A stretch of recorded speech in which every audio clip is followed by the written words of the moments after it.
Hello, and welcome to another Ask Us Anything Live with me, Kate R. for Intrepid English. I'm the senior teacher, and every Friday I go live and I talk about a grammar, pronunciation, or vocabulary point. So this can be a question from one of our students, or it can be a question that something that I think will be really useful for you, the learner of English. Now, last week I talked about a grammar point, and this week I want to talk about some vocabulary, specifically vocabulary that might help you in 2025. So the topic is if you need a helping hand with your New Year's resolution to learn English, because maybe that is one of your resolutions for 2025 is to improve your English. So these are some idioms that I have that are all to do with help in English, how to help somebody in English. So the first idiom is to give a hand.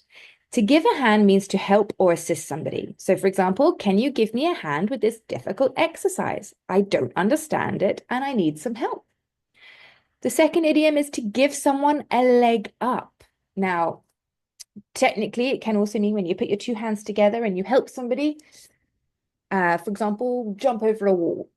You'll give them a leg up. But also, this idiom means to give somebody support or assistance to achieve success or to improve their situation. So, for example, learning these important skills in English will give you a leg up in the job market.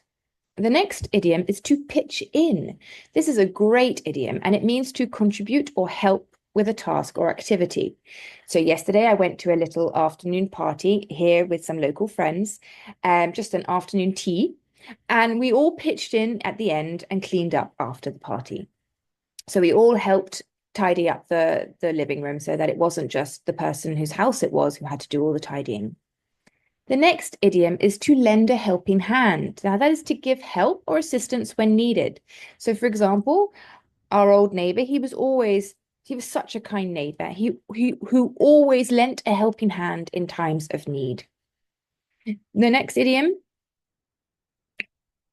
which is number 5, is in a pinch. So to be in a bad situation or in need of help. So for example, I have a neighbor across the street who's just told me she's really ill. So I said, I can help out in a pinch if you need me to collect your kids with mine after school today. She's told me no, her husband will do it. But in a pinch, she's in a difficult situation, I can help out. So the next idiom is to come to someone's rescue. So that is to help somebody in a bad situation. So I was about to drop all my plates that I was carrying after giving a helping hand, after pinching. So I was carrying all these plates yesterday at this party, pitching in to tidy up.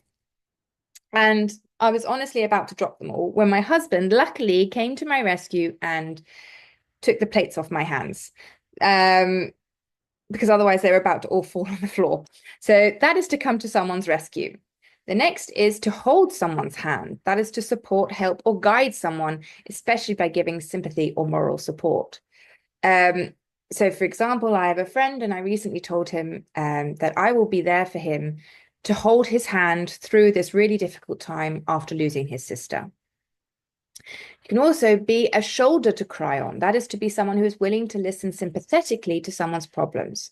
So or grief. So my husband was there for me when I needed a shoulder to cry on. He was there for me to basically listen to when I was really upset. The next idiom is to in the nick of time. So this is to only just arrive in time at the last possible moment. We only got there in the nick of time. 2 minutes later, and we would have missed our train. And the last idiom is to bail somebody out. That is to help someone or a company that is in difficulty by giving or lending money. So she keeps running into huge debts and expects her friends and family to bail her out. So basically to pay, to give her money, to get her out of her problems. So those are some absolutely amazing idioms that are to talk about helping somebody in English. And I think that it is a really interesting and different way to be using some of that vocabulary. So I hope that you will try and use that vocabulary yourself, and that I hope it's given you a helping hand in your English for 2025. Hope you have a wonderful weekend. And of course, if ever you would like to have a more personalized approach in your English and to help empower you in your English, don't hesitate to go on our website and book a trial lesson with me. And I can then see if you, how to help you in your English, whether it would be with me as your teacher or one of our other amazing teachers. So be sure to book a trial lesson and see how we can help you in your English in 2025. In the meantime, don't hesitate to go onto our website and see all the amazing free blogs and podcasts and and on our YouTube channel, all the amazing videos to help you in your English for free. Bye now.